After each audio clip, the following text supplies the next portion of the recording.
Haleluya.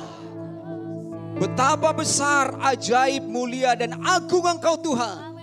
Di tengah dunia yang tidak menentu dan sedang bergelora ini, bahwa kami punya Tuhan yang ajaib, pencipta segala sesuatunya. Segala kuasa ada di tangan Tuhan. Sehingga kami aman di dalam-Mu. Kami bersyukur untuk anugerah yang besar yang selalu mengasihi kami, melindungi, menyertai, dan memberkati semua anak-anak-Mu dimanapun berada. Keluarga besar House of Grace, bahkan semua kekasih-kekasih Tuhan yang bisa bergabung, mendengarkan kabar baik dan turut memuji menyembah Tuhan lewat ibadah live streaming ini. Tuhan, sungguh nama-Mu dipermuliakan. Terpujilah Engkau yang akan berfirman dan berbicara kepada kami, sehingga setiap kami dibangun, diberkati. Di dalam nama Yesus kami berdoa dan mengucap syukur. Amin. Silakan duduk, saudara yang terkasih. Thank you. Haleluya. Selamat hari Minggu bagi kita semuanya. Kekasih-kekasih Tuhan Yesus. Apapun keadaanmu pada hari ini, yang pasti Tuhan selalu mengasihi kita. Dan Tuhan selamanya baik. Meski keadaanmu kadang tidak baik. Kami menyapa bagi saudara-saudara yang juga mengikuti secara live streaming dan teman-teman yang ada di gedung ini untuk boleh bersama-sama kita beribadah. Tema kita hari ini adalah dari iman kepada iman, from faith to faith. Jadi ternyata kehidupan kita itu berawal dari iman dan berakhir pada iman juga. Jadi bukan dimulai dengan usaha, bukan dimulai dengan perbuatan, lalu dilanjutkan dengan melibatkan Tuhan, dan setelah itu diakhiri juga dengan kita sendiri. Iman dalam Ibrani 11 adalah dasar dari segala sesuatu yang kita harapkan dan bukti dari segala sesuatu yang tidak kelihatan. Jadi iman itu adalah dasarnya. Dasar apa? Dasar dari segala sesuatu. Segala sesuatu apa yang saudara harapkan? Hidup ini punya pengharapan. Hidup ini punya pengharapan. Kita ada hari ini karena kita punya pengharapan untuk hari esok. Ya. Dasar dari segala sesuatu yang kita harapkan dan bukti dari segala sesuatu yang tidak kelihatan. Apa yang akan terjadi hari esok belum saudara lihat secara kasat mata. Tetapi saudara beriman untuk itu. Bahwa Tuhan memimpin langkah-langkah hidup kita. Aku yang saat ini sakit, besok mungkin besok atau hari ini juga. Ada satu kepastian, saya akan menerima dan melihat kesembuhan. Hari ini usahaku dan pekerjaanku yang memang benar-benar bermasalah, terkendala. Tapi saudara masih punya harapan untuk hari esok. Dan itu didapatkan di dalam Kristus lewat iman saudara. Mari kita lihat dari Roma 1 ayat 16 dan 17. Sebab aku mempunyai keyakinan yang kokoh dalam Injil. Karena Injil adalah kekuatan Allah yang menyelamatkan setiap orang percaya. Pertama-tama orang Yahudi tetapi juga orang Yunani. Sebab di dalamnya nyata kebenaran Allah yang bertolak dari iman dan memimpin kepada iman. Dalam terjemahan Alkitab kita bertolak. Bertolak itu berdasar, berlatar belakang dari iman. Baru memimpin lagi kepada iman. Kalau dalam King James Version itu from faith to faith. Makanya dari iman kepada iman. Seperti ada tertulis, orang benar akan hidup oleh iman. Ini adalah pengakuan Rasul Paulus kepada jemaat di Roma sekaligus kepada kita semua pada saat ini. Di mana Paulus mengatakan mempunyai keyakinan yang kokoh terhadap Injil itu. Karena Injil adalah kekuatan Allah yang menyelamatkan setiap orang yang percaya. Jadi kekuatan Allah yang menyelamatkan itu ada di dalam Injil. Ya. Karena manusia semua sudah lost, sudah terhilang. Semua manusia telah berbuat dosa dan hilang kemuliaan Allah. Dan upah dosa adalah maut. Manusia membutuhkan keselamatan. Manusia membutuhkan keselamatan. Manusia merindukan hidup yang kekal. Semua agama sedang mencari dan berusaha untuk itu. Tetapi di manakah itu didapatkan? Apakah lewat berita mimbar setiap hari Minggu? Tapi Paulus menjawab, kekuatan itu hanya ada dalam Injil. Artinya, saudara harus mendengarkan Injil. Sehingga lewat Injil itu, saudara, imanmu muncul. Dan lewat iman yang diimpartasikan Tuhan, saudara menerima keselamatan itu. Kita lihat slide berikutnya bahwa Paulus mempunyai keyakinan yang kokoh dalam Injil itu bukan tanpa alasan. Ya, kenapa Paulus mempunyai keyakinan yang kokoh dalam Injil? Kokoh loh saudara, gak bergeser, gak tergoncangkan. Nah itu dia. Ya, jadi ditegaskan dalam kitab Ibrani bahwa kita ini yang sudah percaya memiliki kerajaan yang tidak tergoncangkan, kokoh. Kalau kerajaan manusia itu berubah-ubah, ya, kerajaan manusia itu berubah. Tapi kerajaan Tuhan itu tidak tergoncangkan karena Injil itu adalah kekuatan Allah. Di dalam Injil ada the power of God, itu kekuatan Allah yang menyelamatkan setiap orang yang percaya. Jadi itu bukan otomatis keselamatan dimiliki, tapi harus percaya. Percaya itu trust. Trust itu kata sifat. Kalau percaya itu kan kata kerja, believe.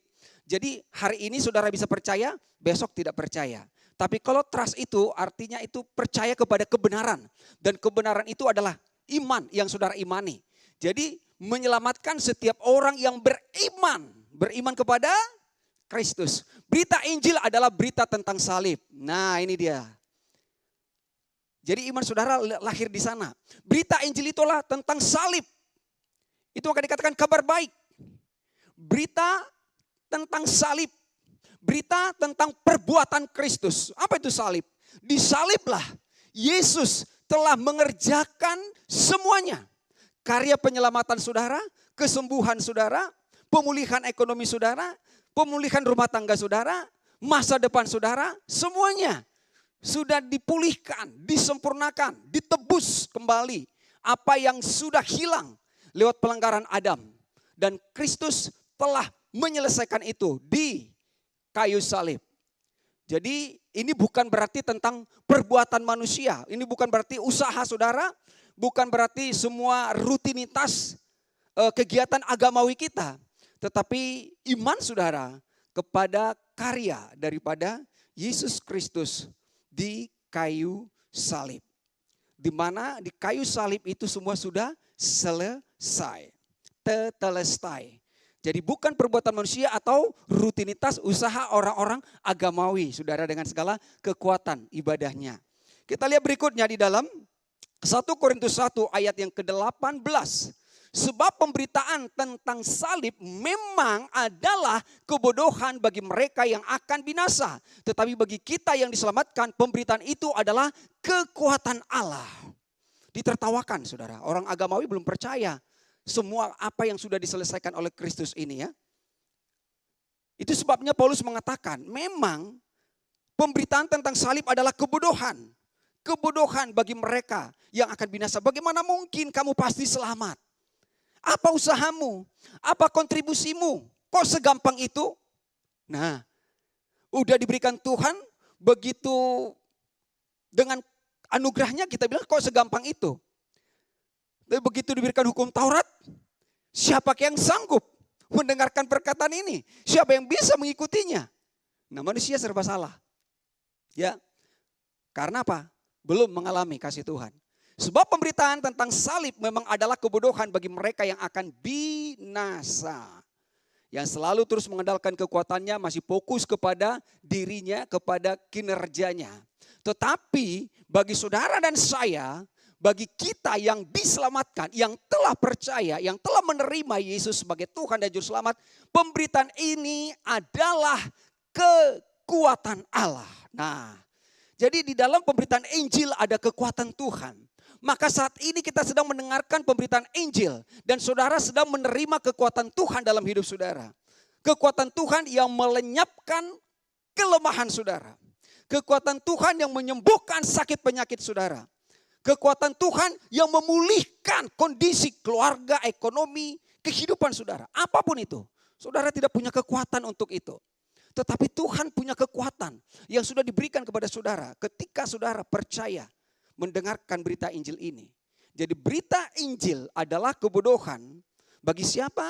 Bagi mereka yang akan binasa. Bagi mereka yang masih berputar-putar di dalam kekuatan usaha manusia. Bagi mereka yang masih terikat dengan rukun-rukun agamawinya ya. Tetapi berita Injil adalah kekuatan Tuhan. Bagi siapa? Bagi saudara yang diselamatkan. Ya. Jadi hari ini saudara dikuatkan kembali oleh kabar baik ini. Oleh berita Injil ini. Kemudian kita diselamatkan bukan karena perbuatan kita. Ya. Kita diselamatkan bukan karena perbuatan kita. Kalau saudara, orang-orang akan mengajarkan bahwa saudara selamat dengan usaha saudara ya. Lakukan 1, 2, 3 dan seterusnya. Ya, berbuat baik, patuh. Nah, paling tidak begini. Lakukanlah yang baik, hindarilah yang jahat. Nah, kira-kira begitu. Tapi kita diselamatkan bukan karena perbuatan kita. Lalu dengan apa saudara diselamatkan? Jawabannya dengan iman. Saya ulangi, dengan apa kita diselamatkan? Dengan iman. Pertanyaan berikutnya, iman kepada siapa? Iman kepada siapa nih? Iman kepada usahaku, iman kepada pelayananku, iman kepada statusku sebagai orang yang sudah melakukan banyak hal? Atau iman kepada pengabdianku? Nah, iman kepada siapa? Iman kepada perbuatan Kristus. Nah, itu dia. Jadi bukan perbuatan saudara. Apa yang dilakukan Kristus, disitulah imanmu diletakkan.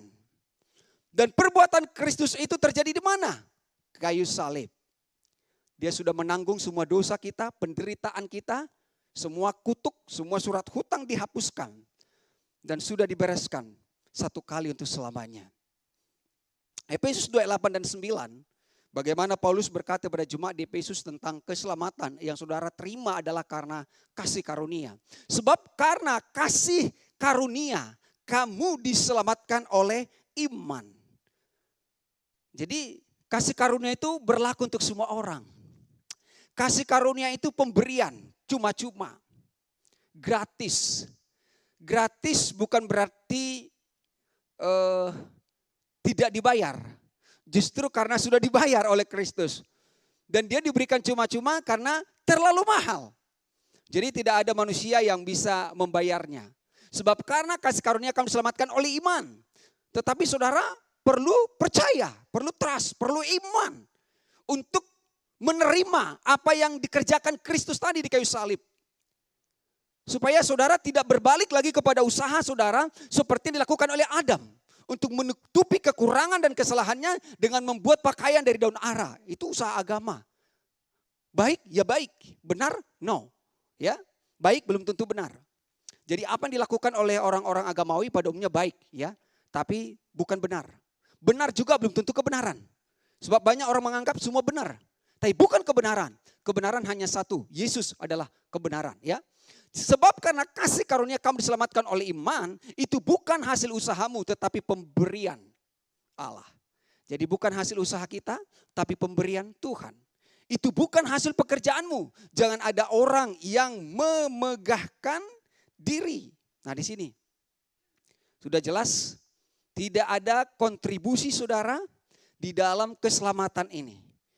Murni saudara hanya dengan iman menerima anugerah itu. Dan iman itu pun dikaruniakan oleh Tuhan sendiri kepada saudara. Jadi keselamatan itu bukan usaha kita, bukan perbuatan kita. Kalau usaha dan perbuatan kita, maka saudara bisa berhasil, bisa gagal. Tapi karena murni keselamatan adalah anugerah Tuhan, makanya keselamatan itu digaransi 100% selamanya. Tidak ada expired masa berlakunya. Selamanya dijamin bagi saudara dan saya. Itulah iman kita. Nah kita lihat lagi, diselamatkan karena iman. Kalau diselamatkan karena iman, dalam Roma 1 ayat 16 dan 17, dan Efesus 2 ayat 8 dan 9, tadi kita sudah baca, bahwa diselamatkan karena iman, menyelamatkan setiap orang yang percaya. Jadi pemberitaan Injil itu menyelamatkan setiap orang yang percaya. Sehingga karena kasih karunia kamu diselamatkan oleh iman. Bukan usaha, bukan pekerjaan kita. Kemudian dari iman kepada iman. Ya, dasarnya adalah iman. Di dalam Efesus 2:8-9 tadi, bukan karena usaha dan perbuatan. Berarti dasarnya adalah iman. Nah gitu dia, udah jelas ya. Jadi kita bisa hubungkan antara Roma 1 ayat 16-17, Efesus 2:8-9 tentang keselamatan yang datang dari berita Injil. Jadi dari iman kepada iman, dasarnya iman. Kita diselamatkan bukan usaha perbuatan, tapi karena iman. Dasarnya adalah iman. Jadi hidup saudara diawali di sana. Dari iman, dan kita akan lihat nanti nextnya bagaimana selanjutnya. Kalau dasarnya iman, itu akan memuliakan Tuhan. Ya, dasarnya iman memuliakan Tuhan karena dari Tuhan. Jadi bukan aku. Tapi kalau dasarnya perbuatan, itu memegahkan diri sendiri. Nah itu bukan usahamu, bukan perbuatanmu, jangan ada yang memegahkan diri. Makanya saudara coba nih lihat, oh kayaknya aku pantaslah masuk surga. Saya kan orang baik, saya kan orangnya aktif perbuatan sosial, membantu banyak orang lewat bencana alam, lewat COVID-19 ini, saya menjadi relawan. Kalau itu dasarnya keliru. Ya, jadi dasarnya adalah iman. Kalau dasarnya iman memuliakan Tuhan. Paulus berkata dari iman kepada iman untuk menegaskan bahwa tidak ada syarat. Juga tidak ada suatu jasa, kontribusi, perbuatan baik dari manusia yang dapat membuat kita memenuhi tuntutan hukum Allah dan berkenan kepadanya. Saya ulangi, pentingnya kita mengingat kembali bahwa perjalanan hidup saudara dari iman kepada iman, bahwa tidak ada syarat apapun yang saudara bisa berikan, tambahkan lewat perbuatan usaha saudara, untuk saudara bisa berkenan kepada Tuhan dan bisa memenuhi tuntutan hukum Tuhan. Nobody can do it. Hanya Yesus yang telah melakukan. Lalu saudara sekarang bagaimana? Terimalah dengan iman. Kita akan lihat berikutnya. Dari iman kepada iman itu dapat disejajarkan dari anugerah kepada anugerah. Ya. From grace to grace. From glory to glory. Dari kemenangan kepada kemenangan. Dari kebenaran Kristus kepada kebenaran Kristus. Dari kerajaan Allah kepada kerajaan Allah. Nah begini, saya akan jelaskan sedikit. Perjalanan hidup saudara setelah saudara berpindah dari Adam kepada Kristus. Setelah saudara berpindah dari pohon pengetahuan yang baik dan yang jahat kepada pohon kehidupan. Maka saudara memulai kehidupan saudara dengan apa? Dengan iman. Kemudian setelah saudara datang pada Kristus karena mendengarkan kabar baik Injil, maka saudara sekarang sudah dipenuhi kemuliaan Tuhan. Jadi saudara memulai perjalanan hidup saudara dari kemuliaan. Dan diteruskan kepada kemuliaan, endingnya juga kemuliaan. Dan Yesus di kayu salib berkata, tetelestai, dia sudah menang. Sehingga dalam Roma 8 ayat 37, di dalam semuanya itu, pergumulan, tantangan, hari-hari yang kita jalani yang semakin sulit barangkali, Tuhan mengatakan kita lebih daripada pemenang. Jadi itu sebabnya saudara berjalan dari kemenangan kepada kemenangan. Meski di dalam perjalanan itu kadang saudara bisa jatuh. Tapi Tuhan berjanji kau jatuh, Tuhan akan angkat dan bangkitkan kembali. Nah di situ. Jadi kita tidak sedang memulai dari garis start untuk mencapai kemenangan. Tapi saudara sudah memulai dari garis finish. Saudara sudah memulai dari garis finish. Bukan dari garis start lagi. Atau saudara memulai dari garis finish dari kemenangan yang sudah ada. Memulai dari kemuliaan, memulai dari kebenaran, memulai dari kebenaran Kristus. Nah ketika saudara percaya pada Kristus, saudara sudah dikenakan kebenaran Kristus. Bukan kebenaranku, tapi kebenaran Kristus. Saudara memulai dari kebenaran Kristus, makanya jangan berpindah lagi kepada kebenaran agama, kepada kebenaran diri sendiri. Tapi tetaplah bertahan, konsisten di dalam kebenaran Kristus itu, saudara. Ya, jadi dari kebenaran kepada kebenaran, dari kerajaan Allah kepada kerajaan Allah. Wow, udah terus hampir setiap minggu disinggung dalam setiap khotbah di tempat ini, bahwa saudara sudah berada di dalam kerajaan Allah. Bukan kerajaan manusia. Bukan kerajaan iblis, ya. Kerajaan Allah. Jadi sekarang kita sudah dalam kerajaan Allah dan terus bergerak dan berjalan dalam kerajaan Allah. Jangan keluar dari situ. Itu yang disebut hidup dari iman kepada iman. Saudara sudah ada di dalam kerajaan Tuhan. Kerajaan yang aman, di mana Tuhan adalah rajanya, dialah suppliernya, dialah providernya yang menyediakan segala sesuatu dalam kehidupan saudara, untuk masa depan saudara, untuk setiap aspek kehidupan kita. Dari iman kepada iman itu artinya dasarnya adalah iman, bangunannya adalah iman. Ya, jadi nggak bisa beda-beda nih. Dasarnya adalah iman, pondasinya adalah iman, bangunannya adalah iman. Kalau bangunan seperti ini, jadi kemudian kalau di dalam pohon contohnya, akarnya adalah iman. Maka pohonnya adalah iman. Dan buahnya adalah iman. Minggu lalu kita dengarkan tentang perumpamaan pohon. Biji sesawi ya. Yang dari kecil menjadi pohon yang kuat ya. Jadi akarnya iman, pohonnya iman, ya buahnya iman. Awalnya iman, akhirnya juga iman. Bukan perbuatan ya. Iman itu semua pemberian Tuhan. Saudara menggantungkan hidup saudara kepada Tuhan. Berpusat kepada Kristus. Itulah disebut saudara berjalan dari iman kepada iman. Berpusat kepada Kristus itu artinya tinggal di dalam kasih-Nya.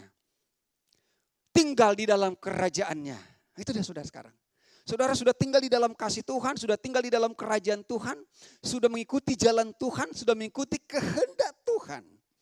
Saudara sudah ada di Taman Eden, di mana sebelum Adam jatuh, saudara menikmati segala sesuatunya, proteksi perlindungan Tuhan sempurna bagi saudara.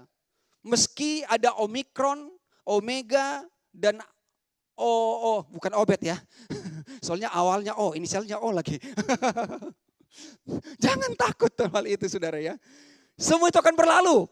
Yang pasti perlindungan Tuhan itu sempurna bagi kita. Jadi kita akan lihat kelanjutannya bagaimana saudara nanti fokusnya kepada apa? Kepada hal-hal yang sedang terjadi atau kepada hal-hal yang Tuhan sudah sediakan bagi kita. Ibrani 12 ayat 2, marilah kita melakukannya dengan mata yang tertuju kepada Yesus, yang memimpin kita dalam iman. Jadi mata tertuju kepada Yesus. Kalau mata tertuju pada Yesus bukan tertuju kepada masalah pergumulanku, dan Yesus akan memimpin kita kepada iman, dan imanmu itu nanti katanya akan disempurnakan. Dan yang membawa iman itu kepada kesempurnaan, yang dengan mengabaikan kehinaan tekun memikul salib, ganti sukacita yang disediakan bagi Dia yang sekarang duduk di sebelah kanan tahta Allah. Nah, sampai iman kita itu dibawa kepada kesempurnaan. Ya. Betul-betul saudara sudah tetap konsisten ya di dalam iman itu. Jadi tidak timbul tenggelam lagi sampai dibawa. Siapa yang bawa? Tuhan juga. Bukan kita, Tuhan. Sekarang tinggal penyerahan kita. Mata kita tertuju, biarkan tuntunan Tuhan itu membawa saudara berjalan. Sama seperti Abraham ketika melihat bintang itu lalu percayalah dia kepada Tuhan. Seperti orang Majus ketika melihat bintang itu dituntun bertemu dengan Yesus di palungan ya. Jadi mata yang tertuju kepada Kristus. Kemudian diselamatkan dasarnya adalah iman, bukan pengetahuan. Kalau dasarnya iman, bukan pengetahuan, kita lihat slide berikutnya. Yohanes pasal 6 ayat 68 dan 89. Jawab Simon Petrus kepadanya, Tuhan, kepada siapakah kami akan pergi? Perkataanmu adalah perkataan hidup yang kekal. Nah ini dia. Perkataan Yesus itu adalah perkataan hidup yang kekal. Di sana ada keselamatan, di sana ada iman. Dan kami telah percaya dan tahu bahwa Engkau adalah yang kudus dari Allah.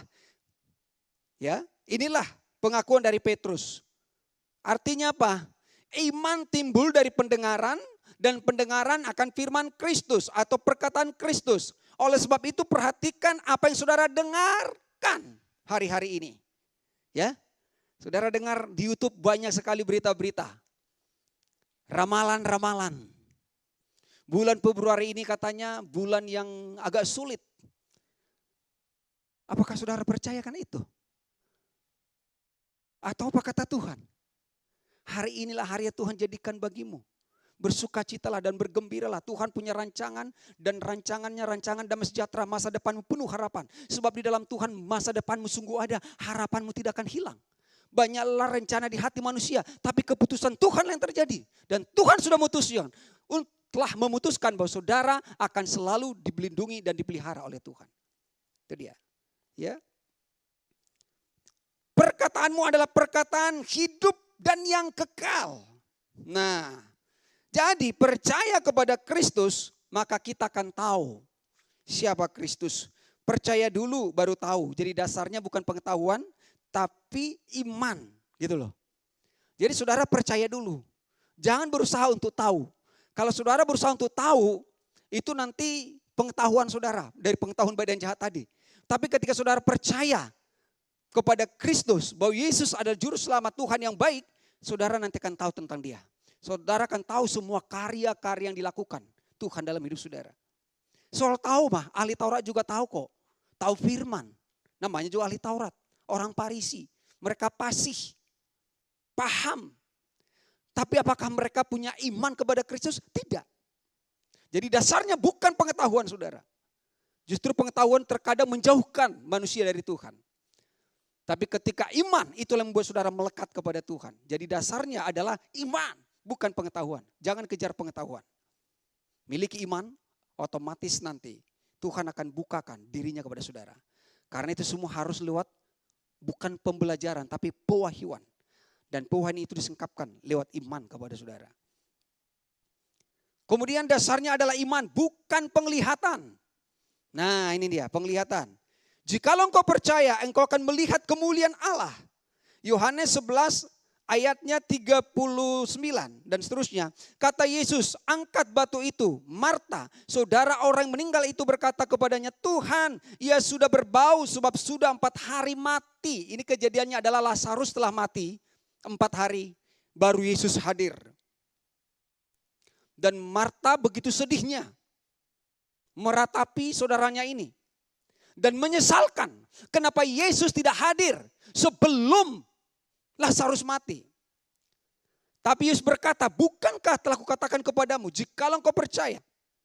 Di dalam ayat 40, jawab Yesus, bukankah sudah kukatakan padamu, jikalau engkau percaya, engkau akan melihat kemuliaan Allah. Nah gini, jadi mana lebih dahulu, melihat atau percaya? Kalau kamu percaya, kamu akan melihat kemuliaan Allah. Percaya dulu, baru akan melihat. Tapi Marta bilang, Tuhan, dia sudah berbau. Untuk apa lagi? Udah bau. Bau itu udah gak berguna, sudah sampah. Sudah penyebab virus dan kuman. Tapi bagi Tuhan yang sudah sampah pun, yang tidak berguna pun, Tuhan bisa ubahkan. Ada amin? Kemudian dia sudah 4 hari mati. Berarti sudah gak ada lagi harapan, sudah busuk. Udah 4 hari. Tuhan tidak dibatasi oleh waktu. Sekalipun sudah 4 hari mati. Tapi lihat nanti apa yang terjadi. Bahwa Yesus berkata, Lazarus keluarlah. Nah gitu dia. Itulah iman. Gimana? Tapi udah positif. Mau positif COVID masih bisa sembuh? Bisa. Jangan lihat dulu baru percaya. Percayalah. Saudara, apapun masalah yang sedang kita lewati, pasti bisa kita lewati. Karena bukan dengan kita. Yesus yang bekerja. Jikalau engkau percaya, engkau akan melihat kemuliaan Allah. Apapun keadaanmu, apapun kesulitanmu saat ini, yang pasti percayalah bahwa Tuhan mengasihi saudara. Dan ketika engkau percaya akan semua itu, engkau akan melihat tangan, karya, perbuatan Tuhan. Engkau akan melihat kemuliaan Tuhan. Jadi percaya dulu baru melihat. Jangan fokuskan kepada penglihatan, ya kan? Jangan bangun doktrin di atas pengetahuan, jangan bangun doktrin di atas penglihatan. Karena mungkin ada orang tertentu punya penglihatan, melihat sorga, melihat ini. Jangan dasarkan imanmu kepada penglihatan itu. Tapi imanmu akan membawa kamu untuk melihat kemuliaan Tuhan. Kemudian dikatakan ayat 41, maka mereka mengangkat batu itu. Lalu Yesus menengadah ke atas dan berkata, Bapa, aku mengucap syukur kepadamu karena engkau telah mendengarkan aku. Inilah doa yang benar. Bapa, aku mengucap syukur. Jadi doa itu mengucap syukur, jangan mengeluh. Bukan menyampaikan laporan semacam proposal. Kenapa Yesus mengucap syukur? Aku mengucap syukur kepadamu karena engkau telah mendengarkan aku. Jadi saudara berdoalah karena Tuhan telah mendengarkan kita. Jauh sebelum kau berbicara, Tuhan sudah mendengar. Artinya orang agamawi banyak berdoa supaya mendapatkan. Tetapi anak-anak Tuhan yang punya iman, dia berdoa karena dia tahu Tuhannya sudah mendengar. Inilah hubunganku dengan Tuhan, ini adalah bagian penerapan daripada imanku kepada Tuhan. Sehingga aku bersekutu dengan dia. Aku mengucap syukur bahwa engkau telah mendengarkan aku. Jadi bersyukur karena mengenal Bapa sebagai Bapa yang baik. Jadi jangan takut menghadap Tuhan. Panggil dia, Bapa, engkau telah mendengarkan aku. Ya kan? Engkau sebutkan aku sahabatmu. It's amazing, ya kan? Kita sahabat. Sahabat di dunia ini tidak ada yang abadi. Hari ini sahabat, besok juga menusuk dari belakang. Pagar makan tanaman. Sahabat karibku malah disalib lagi sama dia. Itu di kisah anak-anak muda. Tetapi lihat nih, Yesus itu adalah sahabat kita, dialah Bapa kita. Aku tahu bahwa engkau selalu mendengarkan aku, tetapi oleh karena orang banyak yang berdiri di sini mengelilingi aku mengatakannya supaya mereka percaya bahwa engkaulah yang mengutus aku. Inilah dia. Aku tahu bahwa engkau selalu mendengarkan aku. Jadi percayalah, Tuhan selalu mendengarkan seruan saudara. Ada amin? Jangan katakan, Tuhan masihkah kau mau mendengarkan doaku? Hei, hei. Sedih banget ya. Itu lagu di Samosir. Saudara, Tuhan itu selalu mendengar. Cuma saudara aja yang malas ngomong sama Tuhan. Habis gara-gara gadget waktumu. Ayo dong nikmati Tuhan itu. Lewat pujianmu, lewat doamu. Terima kasih Tuhan, hari ini engkau menuntun aku. Hari ini engkau memberkati saya, masa depan saya. Semuanya serahkan kepada Tuhan ya. Oke, jadi itulah doa yang benar. Percaya bahwa Bapa selalu mendengar kita. Jadi bukan dengan mengklaim. Firman-Mu berkata Tuhan, janjimu Tuhan. Tidak baik manusia itu seorang diri. Engkau memberikan penolong yang sepadan. Enggak harus ngotot-ngotot gitu. Terima kasih Tuhan. Engkau sudah menyediakannya. Indah pada waktunya. Saya tidak perlu sibuk mencari. Padahal nanti udah kenalan di medsos. Ketemu wajahnya beda. Wajahnya oke. Tapi ketika kita lihat bodinya lebih oke lagi. Nolak maksudnya. Oke, jadi saudara lihat loh. Percaya bahwa Bapa selalu baik. Jadi jangan karena penglihatan ya. Justru percaya dulu baru melihat. Percaya dulu baru tahu. Ada sedikit lagi nih. Dasarnya adalah bukan pengalaman. Banyak orang punya pengalaman ya. Sehingga saudara mengimitasi pengalaman itu. Bagaimana orang memiliki sesuatu, bagaimana cara orang berdoa, bagaimana cara orang mendapatkan sesuatu, lalu kita coba imitasi cara dia itu, formulanya. Padahal saudara gak gagal, karena saudara kan gagal, karena Tuhan punya cara masing-masing dalam kehidupan kita setiap pribadi. Dasarnya adalah iman bukan pengalaman. Dalam Yohanes 14 ayat 8-10 kata Filipus kepadanya, Tuhan tunjukkanlah Bapa itu kepada kami, itu sudah cukup bagi kami. Kata Yesus kepadanya, telah sekian lama aku bersama-sama dengan kamu Filipus, namun engkau tidak mengenal aku. Barang siapa telah melihat aku, ia telah melihat Bapa. Bagaimana engkau berkata, tunjukkanlah Bapa itu kepada kami. Jadi Filipus, aku harus alamin dulu nih, mau lihat Bapa itu seperti apa. Baru aku percaya. Yang dipertanyakan Yesus adalah, telah sekian lama aku bersama-sama dengan kamu. Ternyata sekian lama menjadi orang Kristen dan melayani tidak menjadi jaminan untuk mengenal Tuhan. Ya, untuk mengenal Tuhan. Segala gelar dan atribut tidak jaminan untuk mengenal Tuhan. Telah sekian lama aku bersama-sama dengan kamu Filipus, namun engkau tidak mengenal aku. Engkau tidak mengenal aku. Tidak mengenal kenapa? Karena tidak percaya. Dia mau melihat tanda aja. Dia mau mengalami sendiri dengan cara dia. Bagaimana mengalami kalau tidak percaya? Percaya, pasti engkau akan mengalami. Tidak tahu kenapa? Karena tidak percaya. Tidak tahukah kamu bahwa Bapa dalam aku dan aku dalam Bapa?